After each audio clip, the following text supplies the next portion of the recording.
Hello friends, நம்ம இன்றைக்கி என்ன ரெசிபி பார்க்க போனால் பைனாப்பிள் கேசரி. அதுவும் கல்யாண வீட்டில் எப்படி பண்ணுவாங்களோ அதே டேஸ்ட்டில் இருக்கும், அதே டெக்ஸ்சரில் இருக்கும். இது எல்லாராலையும் பண்ண முடியும். ரொம்ப சிம்பிளாகவும் இருக்கும், ஈஸியாகவும் இருக்கும். சின்ன சின்ன டிப்ஸை நம்ம ஃபாலோ பண்ணாலே யார் வேணால் பண்ணலாம். இதுக்கு தேவையான இன்க்ரீடியன்ட்ஸ் நான் சொல்கிறேன். 1 கப் ரவை, 1 கப் பைனாப்பிள் நல்ல பழுத்த பழமாக எடுத்துக்கோங்க. நல்ல டேஸ்ட்டாக இருக்கிற பழமாக ஃபைனாக சாப் பண்ணி வச்சுக்கோங்க. அதுக்கப்புறம் 1 கப் ரவைக்கு 1.25 கப் சர்க்கரை இல்லைனா 1.5 கப். யார் சர்க்கரை கம்மியாக எடுத்துக்கிறவங்க 1.25 போட்டுக்கலாம். அதிகமாக எடுத்துக்கிறவங்களுக்கு ஒரு 1.5 போட்டால் கரெக்டாக இருக்கும். இப்போ ஃபஸ்ட்டு நம்ம என்ன பண்ண போகிறோன்னா, ஒரு அகலமான பேனில் 1 ஸ்பூன் நெய்யை விட்டுக்கோங்க. ரவையை நல்லா ரோஸ்ட் பண்ணி எடுத்துக்கலாம். மிதமான தீயை வச்சுக்கோங்க.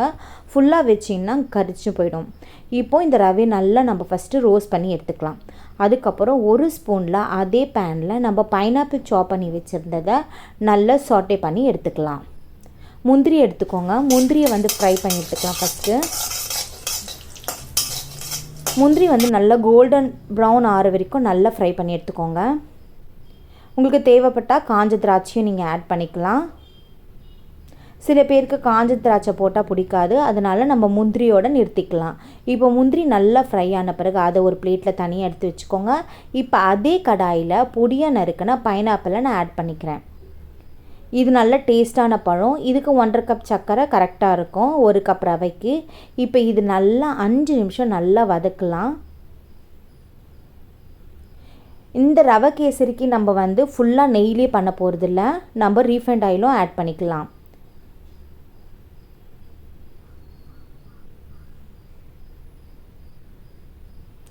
இப்போது அது 5 நிமிஷம் நல்லா குக் ஆகிட்ட பிறகு 1 கப் ரவைக்கு நீங்கள் 3 கிளாஸ் தண்ணி விட்டுக்கோங்க. அது கரெக்டாக இருக்கும். 3 கிளாஸ் தண்ணி விட்டுட்டு அதுக்கப்புறம் நல்லா இந்த தண்ணி நல்லா கொதித்து வரணும். தண்ணி எப்போவுமே கொதித்த பிறகு தான் நம்ம வறுத்த ரவையை ஆட் பண்ணணும். தண்ணி கம்மியாக இருந்தாலும் உங்களுக்கு அந்த டேஸ்ட் கொடுக்காது. இந்த சின்ன சின்ன டிப்ஸை நம்ம ஃபாலோ பண்ணாலே நம்மளுக்கு கேசரி சூப்பராக வந்துடும். நம்ம பண்ணுமா இல்லை செஃப் பண்ணாங்களா அந்த அளவுக்கு இருக்கும். இப்போ பாருங்கள், நல்லா கொதித்து வந்த பிறகு நான் 1 கப் ரவை வறுத்த ரவையை நான் ஆட் பண்ணிக்கிட்டேன். நீங்கள் ரோஸ்டட் ரவை எடுத்தாலும் ஒரு 2 நிமிஷம் நல்லா ரோஸ்ட் பண்ணிக்கோங்க நெய்யில். அப்போ தான் உங்களுக்கு நல்ல ஃப்ளேவராகவும் இருக்கும், நல்ல டேஸ்ட்டாகவும் இருக்கும், நல்ல உதிரி உதிரியாகவும் வரும்.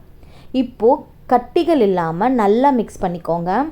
இந்த ரவை தண்ணியில் போடும்போது, சுடு தண்ணியில் போடும்போது நல்லா கட்டிப்படும். அதனால் அதை நல்லா உடச்சி கிளறி விட்டுக்கோங்க. இப்போ நான் 1/4 ஸ்பூன் எண்ணெய் விட்டுக்கிறேன். எண்ணெய் மொத்தமாக விடக்கூடாது, கொஞ்சம் கொஞ்சமாக எண்ணெயும் நெய்யும் நம்ம விடணும். இப்போ பாருங்கள், ரவை இந்த அளவுக்கு நல்லா குக்காகி வந்துருச்சு. எப்பவுமே சர்க்கரை ஃபஸ்ட்டு எடுத்தவனே போட்டுறக்கூடாது. ரவை வேகிறதுக்கு நம்ம டைம் கொடுக்கணும். இப்போது 5 நிமிஷம் சிம்லேயே விட்டுடலாம். இந்த பைனாப்பிள் கூட அந்த ரவை நல்லா வெந்து வரும் 5 நிமிஷத்தில். இப்போது தட்டை எடுத்து பார்த்தா ரவை பாருங்கள் எவ்வளோ சூப்பராக எண்ணெய் பிரிஞ்சு நல்லா வெந்திருக்கு. இப்போது இந்த ஸ்டேஜில் நம்ம கலர் சேர்த்துக்கலாம். நான் எல்லோ கலர் தான் சேர்த்துக்கிறேன். உங்களுக்கு நேச்சுரலாக வேணும்னா நீங்கள் அப்படியே விட்டுடலாம்.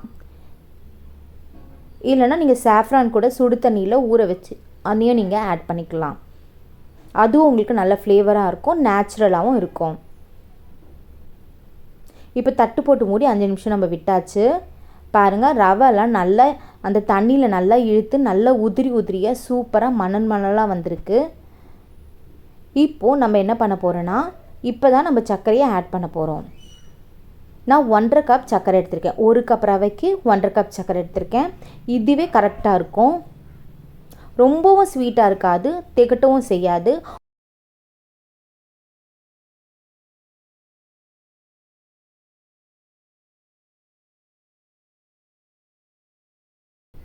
இப்போ மீதி இருக்கிற நெய்யும் நான் ஆட் பண்ணிக்கிறேன். இந்த நெய்யும் எண்ணெயும் நம்ம விருப்பத்துக்கு தகுந்த மாதிரி நம்ம சேர்த்துக்கலாம். கொஞ்சம் கொஞ்சமாக ஃபுல்லாக போடாமல் கொஞ்சம் கொஞ்சமாக கிளறும் போது நம்ம போட்டுக்கிட்டால் கரெக்டாக இருக்கும்.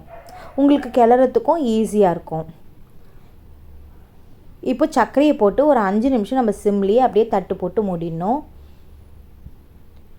பாருங்கள், நல்லா இந்த ரவையும் சர்க்கரையும் நல்லா இழுத்துடுச்சு, நல்லா திக்காக வந்திருக்கு. இப்போ இந்த ஸ்டேஜில் ஏலக்காய் தூவிக்கலாம். பொடி பண்ண ஏலக்காய் நான் ஆட் பண்ணிக்கிறேன்.